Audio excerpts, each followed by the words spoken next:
with Sara Lee. We told them we were going to sue them, and we got them to make a change. And we really wanted to sue them because usually our lawyers got a really good sense of humor, and we have a good time in some of these negotiations. Their lawyer was so stony-faced, so humorless, that it wasn't much fun.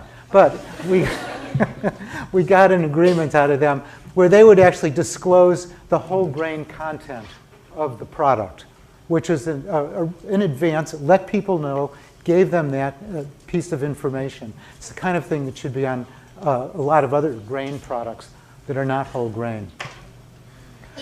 So V8 Splash, V8 juice is 100% vegetable juice, and they play on that. People are predisposed to thinking that a V8 product is 100% fruit, in this case, fruit juice or not. It's mango peach. Well, give V8 credit because it actually does have a little bit of mango puree and peach juice, but the main juices are, well, it's not mainly juice. It's only 10% juice.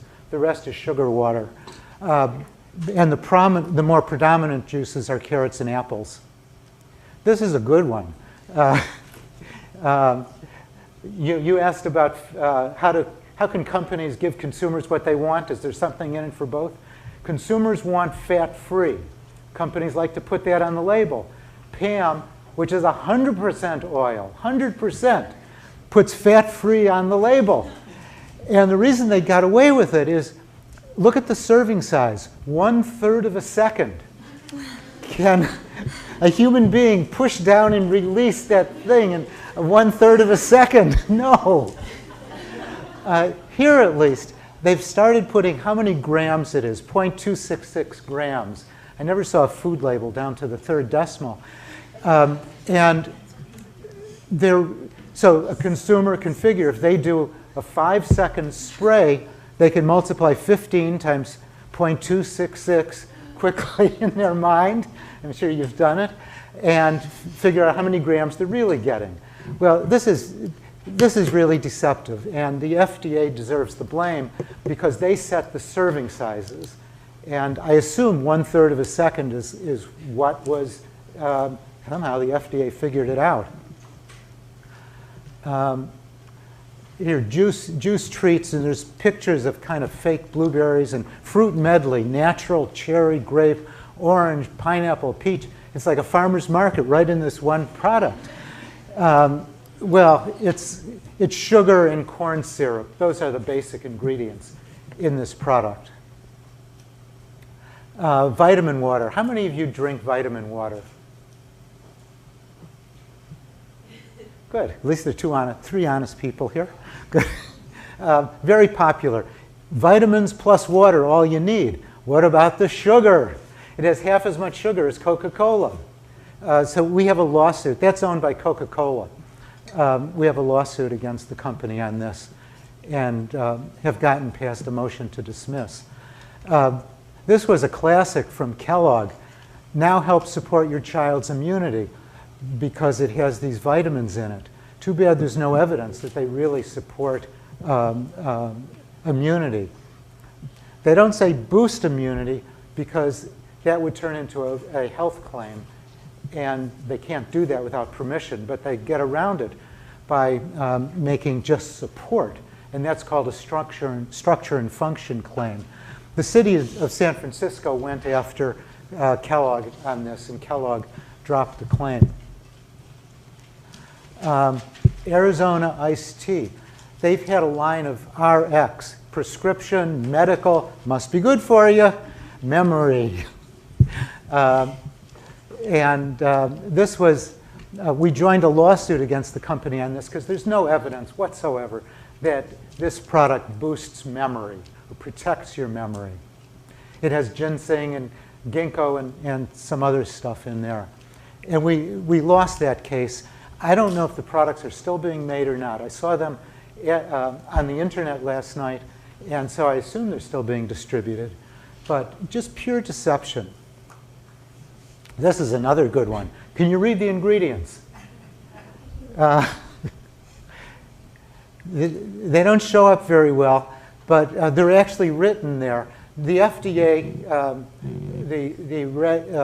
I think it's in the statute that says ingredient lists must be conspicuous and easy to read. And so this is black print and on a dark background. It's extremely difficult to read in real life. And that there should be, it's just obviously in violation of the law. So those are the kinds of products. The supermarket, you could probably go through there, find 100 products along these lines. Not every product. I don't want to convey that every product is deceptively labeled. But there are a couple of issues here. One is enforcement, and that reflects most of the slides that I showed you. The FDA just isn't there. The previous speaker talked about resources, and that's the excuse that the FDA gives for not going after all these labels. And when we go after these labels, it's one label at a time. We went after General Mills's fruit roll-ups, where they have all these different varieties. The plaintiff only had purchased the strawberry variety, and it's the only one where we could get resolution on, so that the company's going to have to say contains no strawberries, but not for raspberry flavor, mixed fruit flavor, all the others. So, it's time-consuming, laborious, and resources are involved. But the FDA is a big agency. They do have quite a few resources. They got, lots of lawyers working on food issues, a lot of scientists, other people, and they have more clout than the little Center for Science and the Public Interest. They could make an announcement to the food industry that they're going to crack down beginning April 1st. And the food industry would hop, believe me. The only time I could remember the FDA, really, two times. One was in 1990 when Commissioner Kessler came in, and he told Procter & Gamble that he was going to seize their mislabeled Citrus Hill orange juice. They claimed it was fresh, but it wasn't. And they thumbed their nose at him. And Kessler said, okay, let's seize the product. And he actually seized the product. It hadn't been done in decades in the food field. So that was one time that really sent chills through the food industry. And then we wrote a report. And if you want to read more about food labeling deception, we have a report that's on the internet called Food Labeling Chaos that just has dozens and dozens of examples like this. And so we published the report, met with FDA, and a year later, they went after about 15 or 20 deceptively labeled products at one time. They sent warning letters to the companies. And when we went back a couple of years later, we found that in almost every case, the company had stopped making the claim. So that it's not that resource intensive to send a warning letter to a company. But the FDA is, their food division is pathetic. And they seem to do as little as possible. It takes them forever. When Republicans are in power, they don't want to do anything. When the Democrats are in power, they want to do something, but they can't do it for one reason or another.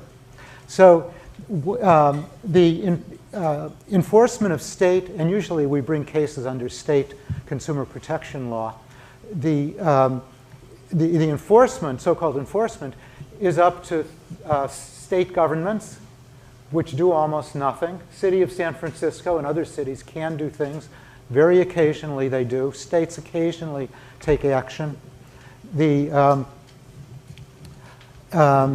then private attorneys are beginning to see this as a profit center and are getting into it and suing companies over deceptive labeling. So those are kind of the areas, the potential